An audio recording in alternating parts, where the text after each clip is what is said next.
हर हर महादेव। जय बाबा बर्फानी।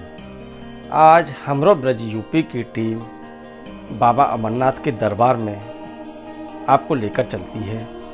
और सबसे खास बात यह है, बाबा अमरनाथ के दरबार में जाने के लिए यात्रा पंजीकरण करना होता है। यात्रा पंजीकरण अलग अलग ज़िलों में पंजाब बैंक, J&K बैंक आदि बैंकों के द्वारा पंजीकरण की प्रक्रिया की जाती है।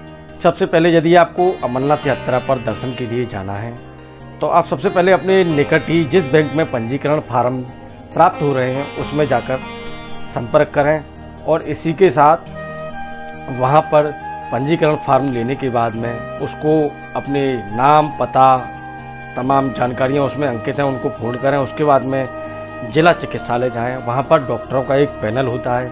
डॉक्टरों के पैनल के द्वारा चिकित्सीय परीक्षण किया जाता है, जिसमें जैसे ऊंचाई से देखने में डर तो नहीं लगता है, चलने में सांस तो नहीं फूलती है आदि बिंदुओं पर डॉक्टरों के द्वारा पूछा जाता है और श्रद्धालु के द्वारा बताने के बाद ही यात्रा का पंजीकरण की प्रक्रिया आगे बढ़ती है। और उसके बाद आप उस जो फार्म आपने बैंक से लिया है उस फार्म को लेने के साथ ही आप दोबारा से बैंक जाएंगे। वहाँ पर आपके चालान फीस जमा होगी। चालान फीस जमा होने के बाद आपको यात्रा पंजीकरण की तिथि दी जाएगी। जिस तिथि में आपकी पंजीकरण होगा उसी तिथि में आपको बेस कैंप पहुंचना होगा। और मतलब आप पहलगांव से चलेंगे बाबा के दरबार गुफा के लिए तो 40 किलोमीटर की दूरी तय करनी पड़ेगी। यह रास्ता पथरीला है और साथ ही इस रास्ते में बारिश होने के बाद में श्रद्धालुओं को चलने में ज़्यादा असुविधा नहीं होती है। तो वहीं बालटाल वाले रास्ते की दूरी 18 किलोमीटर की है। उस रास्ते से श्रद्धालुओं के द्वारा जिन पर समय कम होता है वह श्रद्धालु उस रास्ते से दूरी तय करते हैं। तो उस रास्ते पर सबसे खास बात यह है कि जब बारिश होती है तो बारिश के दौरान उस रास्ते पर कीचड़ हो जाती है। कीचड़ से होने के चलते श्रद्धालुओं को चलने में असुविधा होती है, इसलिए वह रास्ता श्रद्धालुओं के लिए कठिन है। इसीलिए ज़्यादातर श्रद्धालु पहलगांव के रास्ते से बाबा के दरबार यानी अमरनाथ बाबा के दरबार पहुंचते हैं और बालटाल के रास्ते से उतरते हैं। इसी दौरान उसके बाद में आप यहां से दिल्ली, मुंबई, मथुरा, आगरा आदि स्टेशन से आप सीधे ट्रेन के जरिए जम्मू पहुँचें और जम्मू या कटरा तक आप पहले कटरा तक संचालन नहीं था और आप कटरा भी उतर सकते हैं। वहाँ से आपको टैक्सी के जरिए आप सीधे जिस बेस कैंप से आपको यात्रा शुरू करनी है उस बेस कैंप पे पहुँचेंगे। और उस दौरान यात्रा तिथि पर पहुँचने के दौरान वहाँ पर सुबह आपका यात्रा पंजीकरण जो रजिस्ट्रेशन है उसको चेक किया जाएगा और चेक करने के बाद आपको बाबा के दरबार की दूरी तय करने की अनुमति दी जाएगी। उसके बाद में जैसे आप चलेंगे तो रास्ते में आपको शेषनाग पड़ेगा, पंचतरणी पड़ेगी, तमाम धार्मिक स्थल हैं तो वहीं भक्ति के अलग अलग रंग देखने मिलेंगे। पर आज हम आपको सबसे खास बात यह बताने जा रहे हैं कि आप बाबा अमरनाथ के दरबार जाएंगे तो विश्व के सबसे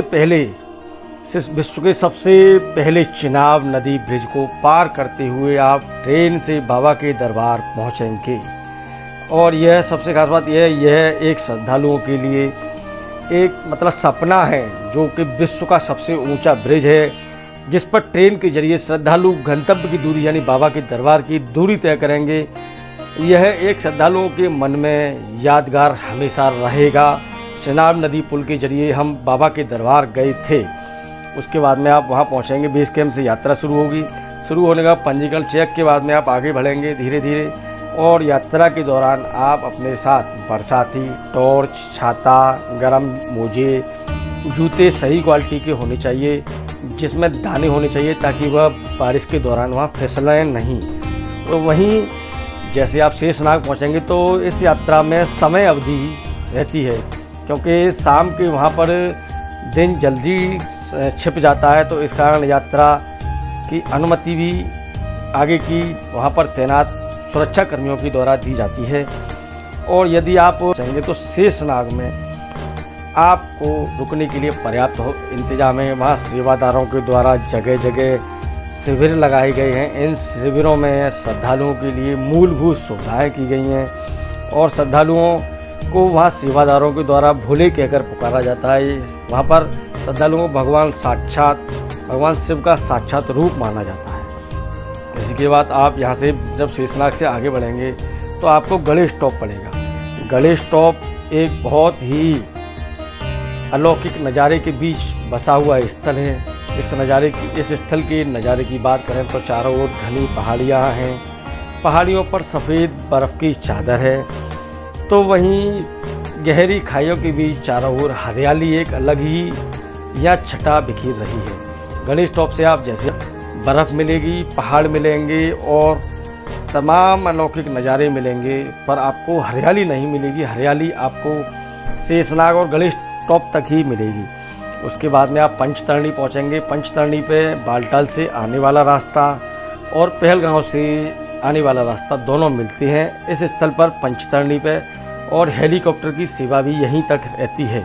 इसके बाद में आपको बाबा के दरबार पैदल ही दूरी तय करनी पड़ेगी। आप बाबा के दरबार में पहुंचेंगे तो वहां पर आपको पहुंचने के दौरान गर्म पानी की एक बाल्टी 100 रुपये में मिलेगी, जिससे आप स्नान करने के बाद में बाबा के दरबार की दूरी तय करेंगे। कुछ ही दूरी पर बाबा का दरबार है, दर्शन करेंगे। दर्शन करने के दौरान आपने जो रास्ता अपने मन में वापसी के लिए चुना है, बालटाल या पहलगांव, उस रास्ते से आप वापसी में दूरी तय करेंगे। तो बालटाल से जब दूरी तय करते हैं, बाबा की गुफा से जब बालटाल के लिए दूरी तय करेंगे आप, तो आपको 5 से 6 घंटे का समय लगेगा, जो कि 18 किलोमीटर की दूरी तय करने में लगेगा। और इस रास्ते पर ढलान है, तो इसलिए रास्ता यह पता नहीं चलता है, पर इस रास्ते पर कच्चा होने के चलते थोड़ा दिक्कत है और इस रास्ते पर चलने में सावधानी का भी ध्यान रखें। इसी के साथ अब हम आपको दिखाते हैं बाबा के दरबार के अलौकिक नज़ारे। नदी के पुल से गुजरती वंदे भारत ट्रेन।